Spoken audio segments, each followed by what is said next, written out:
Hello mga kasama, at ito naman yung tinatawag natin na part 3 ng 10 piso para sa Pilipino. Yung part 1 sinabi natin kung paano yon at saan gagawin yung 10 piso para sa Pilipino. Pangalawa naman, yung part 2 naman sinabi namin doon paano magkakaroon ng earnings doon sa 10 piso para sa Pilipino at saan gagawin at ano ang gagawin ng blockchain para magkaroon ng buying power yung 10 piso mo na lumalaki yung value, na halimbawa yung after ng 100 days yung 1,000 mo pwedeng maging 10,000 pesos or 100,000 pesos depende sa laki ng community na bumibili. Ngayon naman ang pag-uusapan natin, halimbawa kasi nga ipon challenge yan 100 days. Yan, yung 100 days na yan na inipon mo, 10 piso per day, 100 days, 1,000, tama? Yung nagtanong yung isa, limbawa naman, emergency, 50 days pa lang, nanggigigil na. Wala pa nga 50 days, 10 days pa lang, nagulat. 10 days pa lang, 100 pa lang naiipon niya, nag-1,000 na yung pera niya. Dahil normal sa mga Pilipino, at kasama ako, normal sa Pilipino, pag nakakakita ng earnings, wow, yung 100 ko naging 1,000 na. Testingin ko nga. Actually, yung iba hindi testing, gusto kagad pakinabangan. Challenge nga 10 araw ka palang nag-iipon at alam mo pera nating lahat yung iniipon natin. Huwag ka munang mag-withdraw. Ngayon, kung talagang kailangan mong mag-withdraw, huwag mong ibalik sa blockchain. Kasi pag binalik mo yan sa blockchain, ang mangyayari, lahat ng member sa community maapektuhan. Bawal mag-withdraw. Bakit bawal mag-withdraw? Sa blockchain yun bawal mag-withdraw.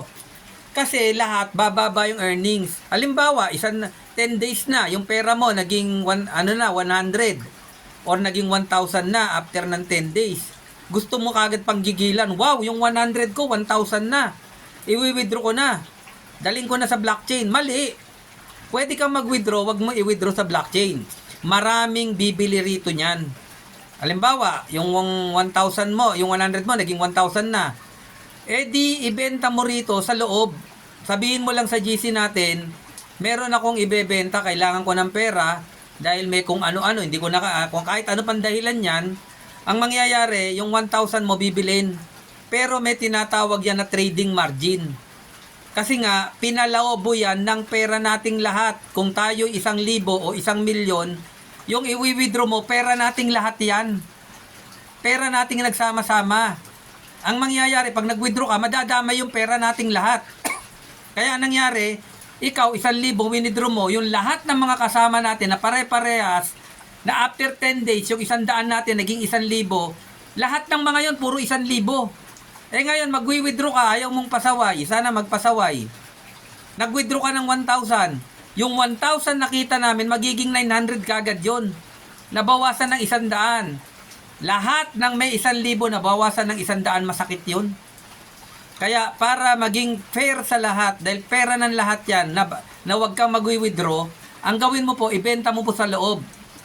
Kaya ang mangyayari, yung 1,000 mo ngayon, ibebenta mo with 30% na trading margin. Ang trading margin ay tinatawag na pag-balance sa kabuuan ng paglaki ng kita ng lahat. Para hindi naman matalo yung mga bibili. Halimbawa, binenta mo yung 1,000 mo. O di may 30% na trading margin. Ang ibabawas doon, 300. Tama? Kasi 100 lang naman talaga yung pera mo. Sasabihin mo ngayon, ba't ang laki naman ng trading margin? 300. Ano yung mas malaki? Isipin natin, 100 lang naman pera mo after 10 days naging 1,000. Binenta mo ngayon yung 1,000 mo. 300 na nabawas. Magkano natira sa'yo? 700. Isipin natin na magaling. Isipin natin na paulit-ulit. Ano malaki? Yung 300 na nabawas sa'yo, na dati naman 100 lang pera mo, o yung 700 na naging pera mo dahil dati 100 lang yan? Tama o tama-tama? Biruin mo yung 100 mo, naging 700. Yung 300, ibibigay mo dun sa bibili. At yung bibili naman ngayon, dahil kumita siya ng 300, ang gagawin niya, dun sa 300 na kinita niya mula sa'yo, yung 150 pesos yun, ibabalik niya sa blockchain. Bibili naman siya ng USDT. Ituturo na namin paano yun. Basta ang mahalaga, bibili siya. Di ba, kumita siya ng 300, 1,300 nakuha niya. Granting 100,000, nabili niya lang ng 700. Di ba, may 300 siya? Ulitin, 1,000 mo binenta, binili ng 700, 300 ang napunta sa community uli. Yung 700 mo, napunta sa'yo.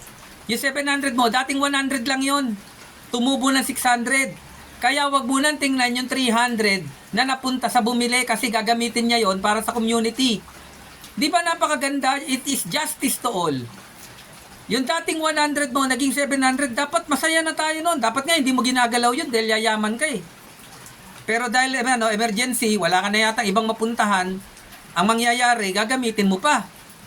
Tandaan mo, barya lang yan. Ang 1,000 barya pa rin. Pero yung baryang yan, payayamanin ka yan, iaahon ka sa hirap.